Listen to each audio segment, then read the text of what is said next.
tout le monde, donc aujourd'hui nous allons papoter un petit peu autour de thérapie, vérité.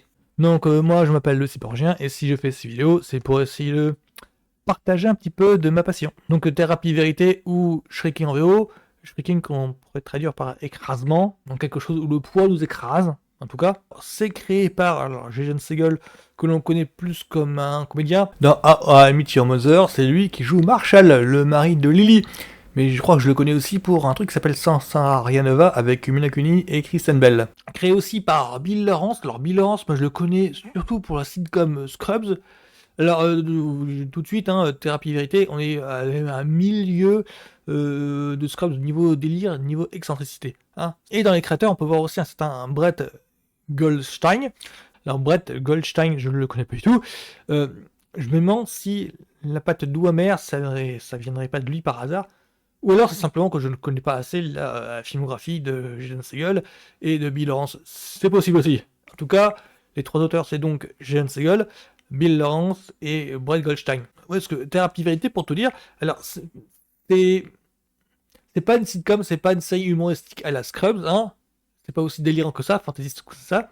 C'est que je précise ça parce que je crois que je me suis fait avoir un petit peu en regardant un petit peu Fiche Technique, parce que quand j'ai vu Fiche Technique, création Bill Lawrence avec Jason Segel et Harrison Ford, moi je pense tout de suite, c'est génial, alors je vais voir une autre série de l'auteur de Scrubs en pensant une série dans la même saveur, dans la même zoo. Et en fait, pas du tout. Mais pas du tout. Oui, parce qu'avec Thérapie Vérité, on est plus proche de la dramédie. C'est délicat d'expliquer ça, dans le sens où le rythme, l'ambiance de Thérapie Vérité, on le comprend au fur et à mesure des épisodes. Il y en a 10 dans cette cuvée. Le fond est dramatique. Et ce qui fait rire, en fait, c'est vient des dialogues, vient de la logique des personnages, vient de comment ils prennent les événements, vient de comment eux réagissent, ça vient des personnages vraiment. Alors que toute l'ambiance est pesante, lourde, dramatique, quoi. Et les personnages réussissent à prendre cette lourdeur avec recul, philosophie. Parce qu'avec Thérapie Vérité, le truc, sans dévoiler vraiment, sans spoiler vraiment, on est dans une fiction qui parle du deuil.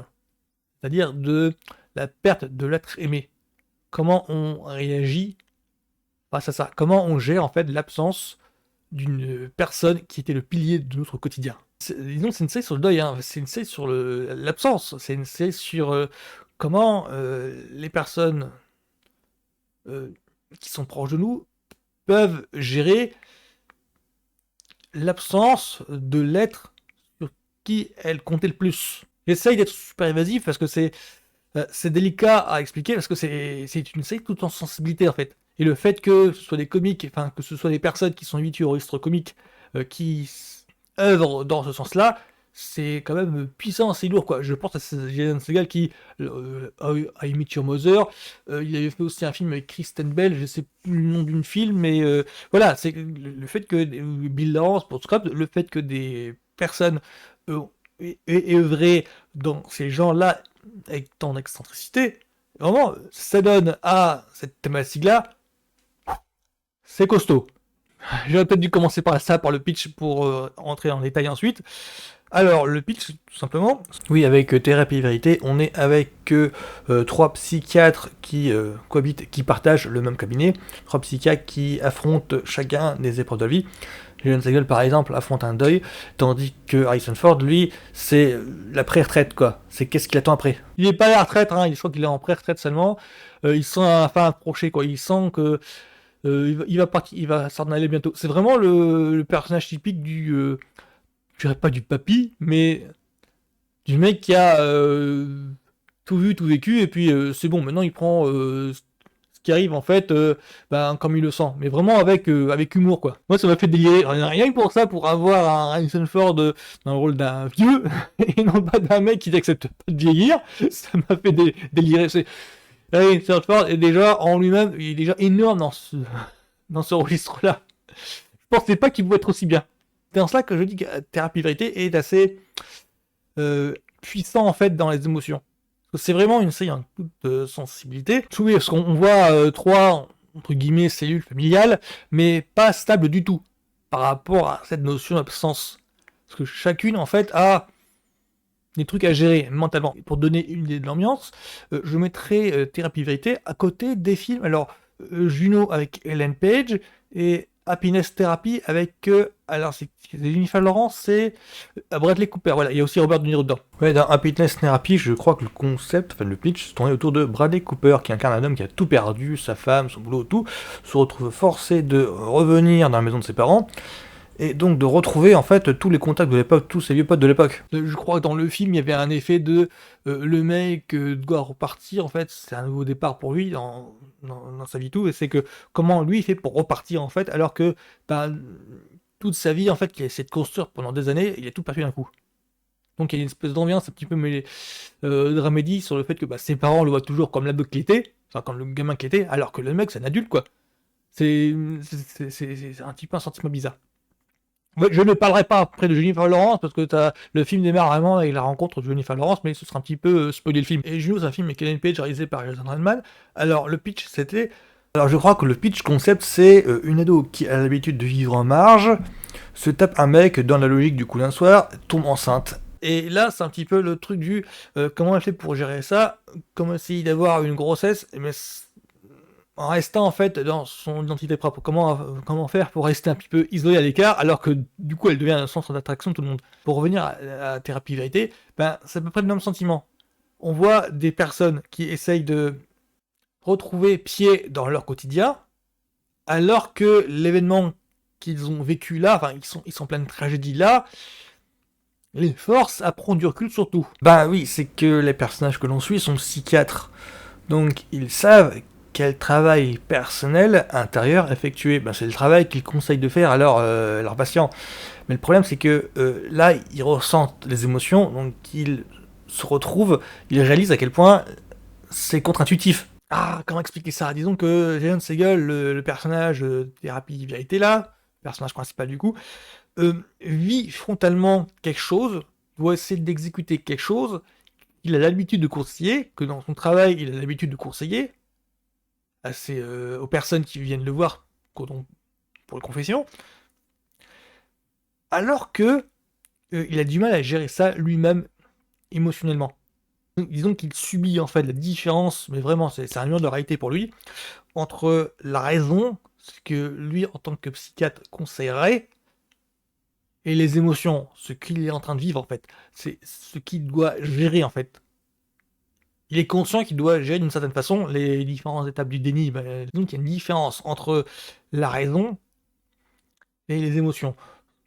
Il y a une différence entre lui en tant que psychiatre conseillerait, et donc la procédure à suivre pour gérer le deuil, et les émotions, ce qu'il ressent. C'est comment lui se prend le mur de réalité en pleine face. Et c'est ça le cœur en fait de Thérapie Vérité.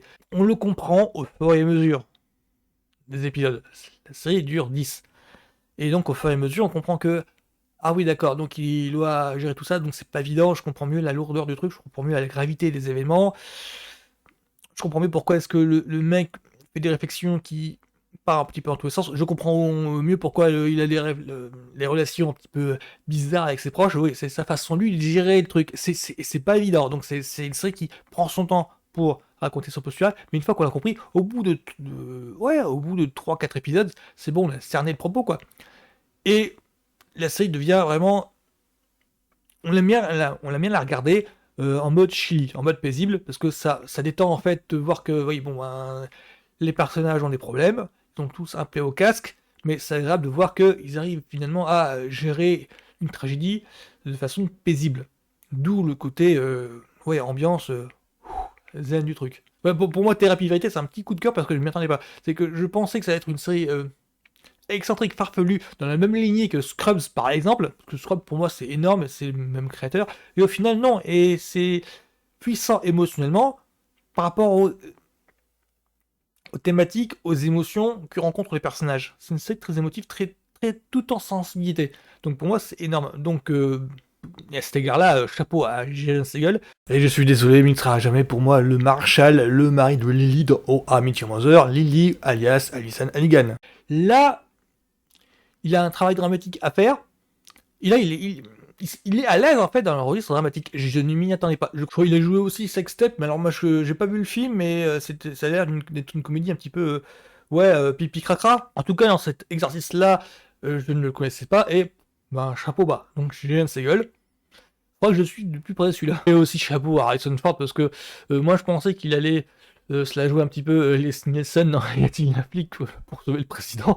Et en fait non, il joue un vrai rôle sérieux de papy qui accepte de vieillir et qui regarde tout avec détachement.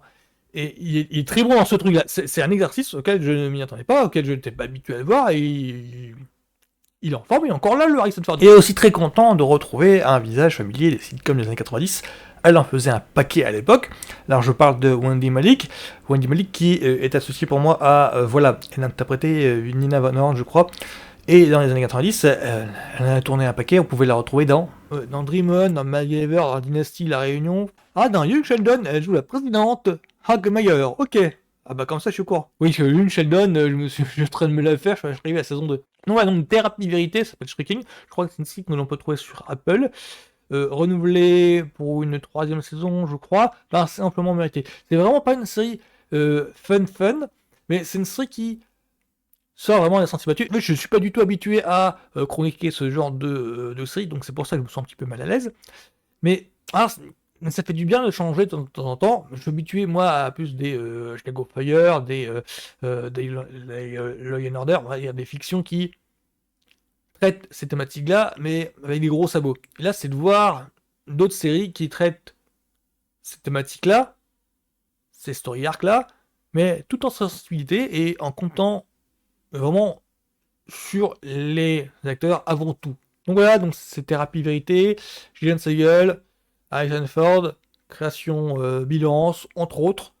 Et pour moi, l'air de rien, c'est un de mes coups de cœur. Donc je m'y attendais pas et bon, je dis chapeau à tout le monde. Donc voilà, ce sera tout pour moi. Donc bonne journée à tous, à plus.